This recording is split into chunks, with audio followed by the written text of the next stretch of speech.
नमस्कार, मैं अनीता चौधरी और न्यूज़ अड्डा पे आप सभी का स्वागत है। जय भारत, जय हिंद। तालिबान के सामने अमेरिका अपने घुटने टेके हुए है, नतमस्तक हुआ है, उसकी बोलती बंद है।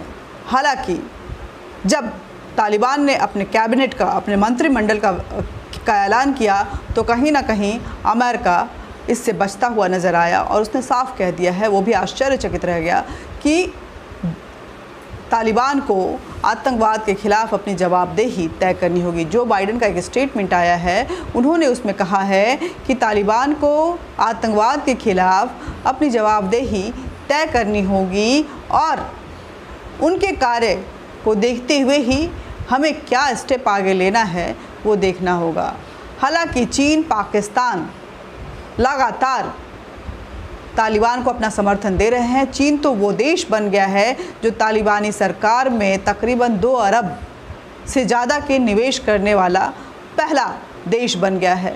पाकिस्तान ने तालिबान को लेकर के एक बैठक बुलाई थी जिसमें जो पड़ोसी मुल्क हैं उनको इनवाइट किया था। उसमें चीन, ईरान, पाकिस्तान, तालिबान और रूस को भी निमंत्रण दिया गया था। रूस जो पहले तालिबान को कंसीडर करता हुआ नज़र आ रहा था, वो इस बैठक में नहीं पहुंचा और इससे पाकिस्तान को बड़ा झटका लगा है, तालिबान को भी झटका लगा है, चीन भी सख्ते में है। लेकिन इन सब के बीच में सबसे कमज़ोर अगर कोई दिख रहा है तो वो अमेरिका दिख रहा है। हालांकि जो बाइडेन ने ये भी कहा है कि शायद चीन को तालिबान से डर लगता है, इसीलिए वो उससे समझौता करना चाहते हैं। क्या होगा आगे वो देखना होगा, लेकिन जो भी होगा मज़ेदार होगा।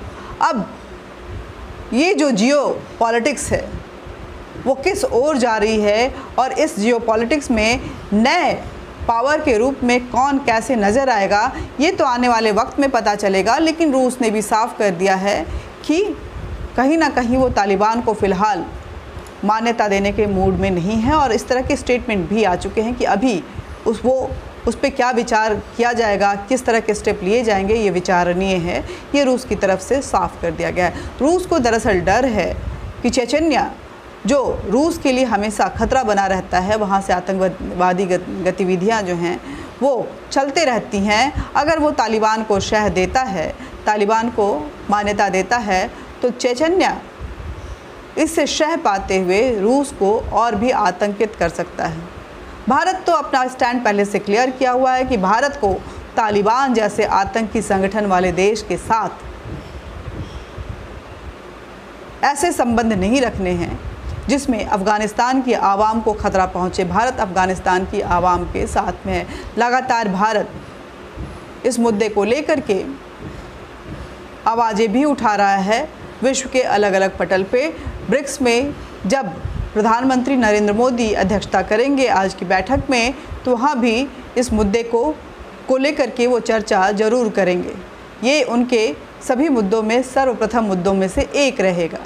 लेकिन अमेरिका की हालत देखिए, वो सिराजुद्दीन हक्कानी जो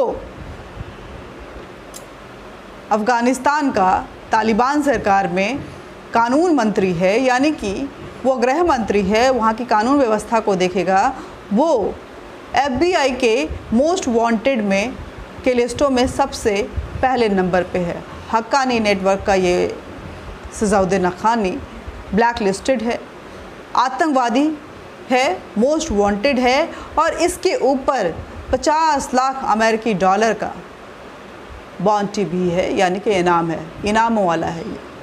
इस पे, इसके गिरफ्तारी पे वो काबुल की सड़कों में बेखौफ घूम रहा है, लेकिन अमेरिका की हिम्मत नहीं है कि जाकर वहाँ से सिराजुद्दीन हक्कानी को गिरफ़्तार करे या उठाए और मोस्ट वांटेड के ख़िलाफ़ एक्शन ले। ये फ़िलहाल अमेरिका के पावर में, सुपर पावर अमेरिका के पावर में नहीं है, ऐसा अभी तो यही प्रतीत हो रहा है। सिर्फ सिराजुद्दीन हक्कानी ही नहीं बल्कि मुल्ला बिरादर और अगर बात करें अखुंज़दा की, तो ये लोग भी यूनाइटेड नेशन से लेके FBI के लिस्ट में मोस्ट वांटेड में से हैं। लेकिन अफ़गानिस्तान में अब तालिबान की सरकार जो है वो बन चुकी है और मोस्ट वांटेड ही अब अफ़गानिस्तान में सारी व्यवस्थाओं को देखेंगे, सरकार चलाएंगे, कानून व्यवस्थाओं को देखेंगे। मुल्ला उमर का बेटा भी यूएन और FBI दोनों के लिस्ट में मोस्ट वांटेड में है, जो कि वहाँ का डिफेंस मिनिस्टर बनने वाला है। सबसे मज़ेदार तस्वीर तो आ रही है जो कि अफ़गानिस्तान का रिज़र्व बैंक जिसको हम बोलें, या the bank of Afghanistan, the Afghanistan bank DAB का जो चीफ, जो अफ़गानिस्तान के सारे बैंकों का जो कार्यकारी चीफ है, उसकी आ रही है। वो बिल्कुल भी पढ़ा लिखा नहीं है, उसने तो धर्म की किताबें भी नहीं पढ़ी हैं, ऐसा कहा जा रहा है। उसका नाम है हाजी मोहम्मद इद्रिस। लेकिन ये ब्लैक मनी को वाइट कैसे किया जाता था, इसमें इसकी बाखूबी महारत हासिल है, इसलिए इसको पूरी अर्थव्यवस्था इसके हाथों में, यानी कि जो फाइनेंशियल चीज़ें हैं इसके हाथों में दी गई है। अफ़गानिस्तान के जितने भी बैंकिंग सिस्टम है उसका चीफ अब हाजी मोहम्मद इद्रिस है। आप उसके एक फ़ोटो वायरल हो रहा है जो यहाँ भी हम दिखाएंगे, जिसमें हाजी मोहम्मद इद्रिस एक हाथ में AK-47 जैसी तस्वीर लिए, जैसे हथियार लिए हुए है, और दूसरे हाथ से वो लैपटॉप चला रहा है। पढ़ा लिखा बिल्कुल भी नहीं है, लेकिन अफ़गानिस्तान के सारे बैंकों का चीफ हाजी मोहम्मद इद्रिस है। इस तरह से अफ़गानिस्तान में तालिबान की सरकार है। सबसे ज़्यादा झटका पाकिस्तान को लग रहा है। पाकिस्तान लगातार ये कोशिश कर रहा है कि तालिबानी सरकार को मान्यता मिल जाए, और इसके लिए वो बैठकें भी बुला रहा है। एक बैठक उसने बुलाई जिसमें पड़ोसी 5 मुल्कों को उसने निमंत्रण दिया, जिसमें ईरान भी थे, चीन भी था, पाकिस्तान था और रूस को भी निमंत्रण मिला था। लेकिन रूस ने इस बैठक में बैठने से साफ इनकार कर दिया। रूस इस बैठक में शामिल नहीं हुआ। पाकिस्तान के लिए बड़ा झटका है। वहीं अमेरिका के लॉ मेकर्स का ये कहना है कि पाकिस्तान को जो फॉरेन फंडिंग दी जा रही है वो बंद कर देना चाहिए, क्योंकि पाकिस्तान जिस तरह से तालिबान के साथ मिला हुआ है और पाकिस्तान जिस तरह से तालिबान को समर्थन दे रहा है, पंजशीर में जिस तरह की उसकी गतिविधियां नज़र आ रही हैं, उसके ISI चीफ जिस तरह से आतंकियों को अपना समर्थन दे रहे हैं, जाहिर सी बात है विश्व के लिए आने वाले समय में ये बड़ा खतरा हो सकता है। इसलिए पाकिस्तान को फंडिंग नहीं दी जानी चाहिए। अब क्या करेगा पाकिस्तान? पाकिस्तान वैसे भी कटोरा लेकर हर जगह भीख मांगता फिर रहा था। पाकिस्तान तालिबान के लिए भी फाइनेंशियल सपोर्ट की भीख मांग चुका है। लेकिन अगर खुद पाकिस्तान, जो कि फंडिंग उसको या तो आतंकवाद गतिविधियों में नियंत्रण के लिए दिया जाता है या उसके देश के विकास के लिए दिया जाता है, लेकिन वही पाकिस्तान अगर उन फंड्स का तालिबान जैसे हक्कानी जैसे संगठन को समर्थन देने में खर्च करता है, तो कहीं ना कहीं ये पाकिस्तान को इसका खामियाजा भुगतने पे मजबूर होना पड़ेगा। विश्व की निगाहों में पाकिस्तान अब खटकने लगा है, और अगर पाकिस्तान को पैसे नहीं आएंगे बाहर से तो आखिर पाकिस्तान कैसे चलेगा? क्योंकि कटोरे के बिना पाकिस्तान तो एक कदम भी नहीं चल सकता है। पाकिस्तान की क्या है अर्थव्यवस्था और क्या है माली हालत, कितनी खास्ता है उसकी आर्थिक स्थिति, ये पूरे विश्व से छिपा हुआ नहीं है।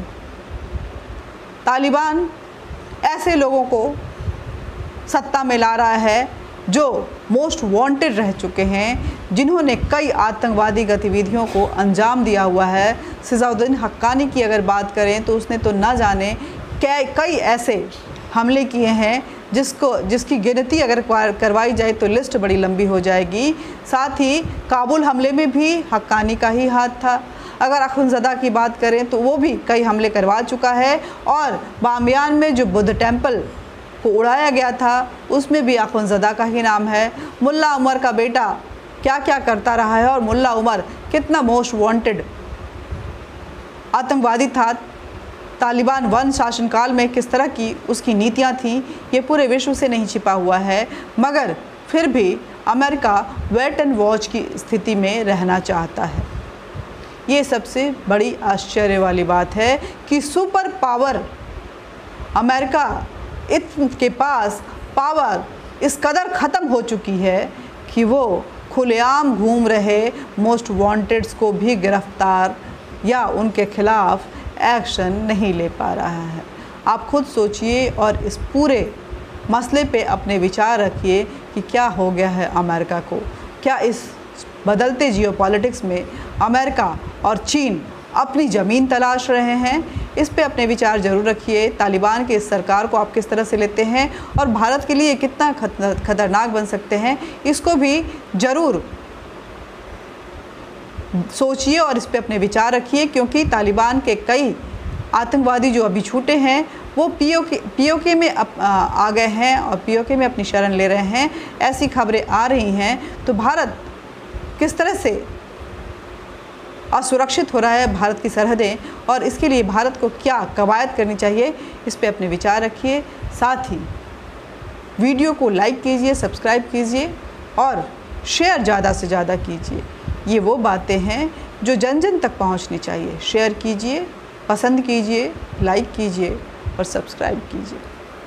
नमस्कार। बेल बटन ज़रूर दबाइए ताकि नोटिफिकेशन आप तक पहुंचता रहे।